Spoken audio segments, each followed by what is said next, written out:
My name is November. Sorry, I didn't mean to scare you. I am gonna lose my mind. Okay, YouTube, I'm gonna lose my mind. I tried to set a boundary today. I'm not gonna go into detail about what that is. And it felt good, but we'll see how it's received. I cannot set boundaries for the life of me, so the fact that I was able to do that, round of applause, please, moment of silence. Stop everything you're doing. I finally did it. I am so scared that I didn't do it correctly. I was like, so I think that I might need this to happen, maybe, perhaps, if that's okay with you. I didn't exactly do it like that, but you know what I mean? It was kind of reminiscent of something like that. It was like kind of embarrassing, not sexy at all. I'm still proud of myself. I'm still proud of myself for sure. Comment down below a boundary that you've set recently. Comment down below your methodology for dealing with the mental anguish that comes along with setting a boundary. Or let me know if you've just never had that, and if I'm a freak for I'm not a freak, because if you are also like that, you're not a freak. Okay, I learned from my last video that some people do take it personally when I call myself a loser if they're in a similar situation to me, and I have known that, and I should have been more mindful about that. So I'm not a freak, and neither are you. I'm trying to make chainmail. Okay, so there's a little bit of a sentimental story to why I've been collecting the little pop tops. I don't even know what I call them, but my old roommate, one of my bestest friends in the entire world, also had a best friend, and we all lived together, and she used to collect the pop tabs as well, and she made chainmail out of them, and I started collecting them for her. I lived with her, so I was always able to give them to her. But then after I moved out, I kept taking the pop tabs off of all of my cans, and I kept collecting them, and I could send them to her, and I might send her like quite a bit of them. My point is that like it was just instinctual. It became like a habit, and I just kept doing it because it felt like sentimental. We were all doing it. Like my old roommate, my bestest friend in the world, was also collecting them for her, and then when we both left, like, she moved in with just me, and we were both collecting the pop tabs. Now, my best friend doesn't live with me anymore, and I still collect the pop tabs, and I'm sure she's still collecting the pop tabs, and I'm sure that her best friend is still collecting the pop tabs, so it just, like, keeps us connected if I just keep taking these pop tabs off of the cans that I drink, which I drink a lot of cans. There should be more in there. It just looks like there's not a lot, but I swear that's like a lot. I drink a lot of cans. So we're all just like collecting the pop tabs from like across the country, just in different states across the country. And I don't know, I think it's really cute. But other than that, I looked up like this cute like halter top chainmail thing, and I really want to make it. It feels like it gives me a purpose in life, I think. Like just collecting them and like having this thing that I'm working towards. I've never wanted to make chainmail. I'm not like necessarily that interested in it. I think that the halter top is cute, but it does give me a purpose in life. So yay for setting boundaries and yay for purposes in life. I got a fun little light and I got glasses. What can I say? It's a new fucking year and I'm making videos again and I have a new light and I have glasses and I can finally fucking see the world. So as I'm driving now, I am not a danger to society. Don't tell anyone that I said that. I can see a little bit. It's fine that I've been driving a little bit. I don't have my own car. Everything's fine. I'm not like that big of a danger to society. This is not a confession to anything, actually. I'm a good driver. Now it just looks boring. Is it just me? Like, should I go back to having it on my face? Let me know, comment down below. I haven't been able to, like, see the world for a very long time. I think the last time that I had glasses was when I was maybe 17 or 18. I'm 24, and my eyesight has just gotten worse because of it, I think.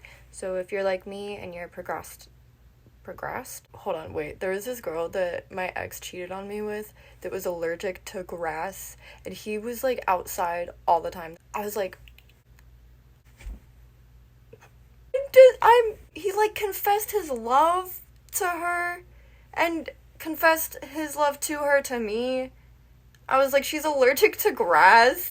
No offense to anyone that's allergic to grass. I know that that's maybe like more common than I would think, but no offense to her either. I was just like, we're outside for almost all of our dates. I love doing this now that I have glasses. I think I'm gonna make coffee. It's 11 p.m. I'm gonna make coffee, and I'm gonna maybe read the Night Vale book. I'm gonna read the Welcome to Night Vale book, and I'm gonna drink coffee. I love being alive sometimes. That's what it's all about, is the, like, brief little moments where you instinctually say, I love being alive sometimes. That's not exactly very, like, insightful, but I've also been taking my vitamins. So if anyone's been saying that I haven't been taking my vitamins, I have.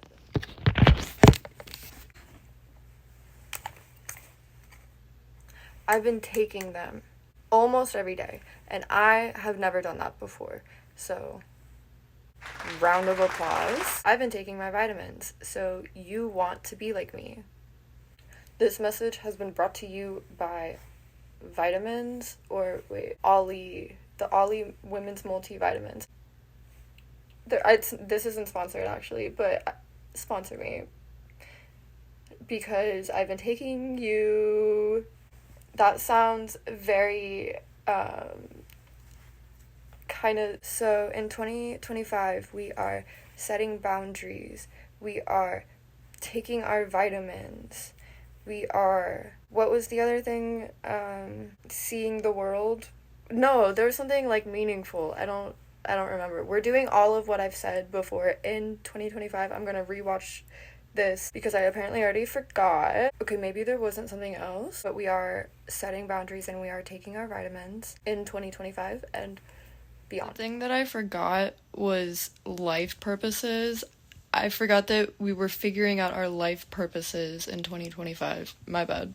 I saw a family member after they passed away at a viewing 2 days ago, and that was probably, I think, the second dead body that I've ever seen.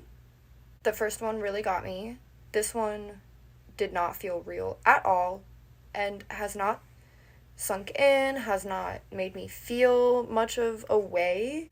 And I wasn't super close with the family member, but it still should have affected me more. I guess maybe me saying it should have affected me more than it did doesn't really make sense because it just, like, didn't, and there's not, like, anything that was meant to happen, you know? But I didn't have that much of a reaction. It was just like, yeah, okay, he's dead. It does look a little spooky, and maybe it does feel like he'll wake up and be like, just kidding.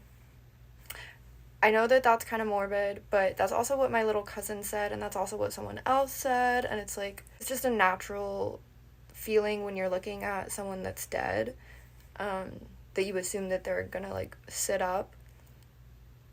He was also, like, tucked in. He looked like he could have been just sleeping. So yeah, it makes sense to just think that he's gonna, like, sit up and say, hello, just kidding, you can all go home now. I think that everyone grieves in their own way. Death is a very odd thing, and wrapping your mind around it, sometimes it just doesn't feel like it happens. Either doesn't feel real, maybe you don't have, like, a very intense reaction to it, and you see others having a really intense reaction to it, and that can make you feel like you're doing something wrong, or you're not grieving correctly, or maybe even, like, you shouldn't be there, or, like, you're intruding on other people grieving. I think that that's a normal thing that just happens when death happens. Because I've talked to plenty of people that also go through that and have, like a non-reaction to it. So I think it's just Sorry, I've been like staring off. Let me pay attention to you. I think it's a very normal thing that happens when death happens, because death is both normal and very weird. I know that that sounds contradictory, but I think we all know what I mean by that. That's just a human experience. Death is very weird, but it happens to everyone. Who makes that argument that like contradictions exist? There's someone very famous that does that, but I mean, obviously other people do that, but life is also very weird and it happens to everyone, so contradictions exist. I don't know what to tell you. Also, this is gonna sound really, really horrible and really awful. Please, nobody do a wellness check on me. But since I have yet to experience a death that of like an immediate family member or just someone that I'm really close to, I have no idea how I'm gonna deal with that. I am so scared. I have no idea what that feels like. I'm so scared. I feel like I'm not gonna handle it well at all, and because of that, I want to be the one that dies first. I don't want to deal with it. And I know that's selfish, and I know that just means that I would be the person that maybe is that death for someone else that affects them so horribly. But I don't want to deal with it. I am so scared. I just don't want to be here for it. I don't want to do it. I've lucked out for 24 years. I am terrified. I have been constantly in fear of it happening. I'm like, well, why hasn't it happened yet? It's gonna happen. I've been in constant fear since I was like at least 15 or 16. I'm like so afraid of how I'm gonna take a really, really hard death. It's probably gonna be very hard. Probably gonna take it very hard. So I just want to say, if you relate to anything in this video, you're perfectly fine. If you've related to anything that I've said about grief, just know that you're valid, you're not alone. Comment down below if you feel comfortable doing that, and then other people can feel less alone. So anyway, I'm gonna get going. Thanks for stopping by. Subscribe if you're not subscribed yet. Pretty please. Sorry this wasn't like the funniest video in the world, but I'm also like sometimes not always feeling funny, so please don't hold that against me. I said this in my last video, and then I also contradicted myself and said that I only want to make jokes on this channel. Now I'm saying, well, I don't always want to be funny, so don't hold that against me. So I'm contradicting myself, and I think I also contradicted myself in that other video. But that's okay, because as we learned in this video, contradictions exist. Please, please, please, please subscribe. Please, thank you. Please, thank you. Please, thank you.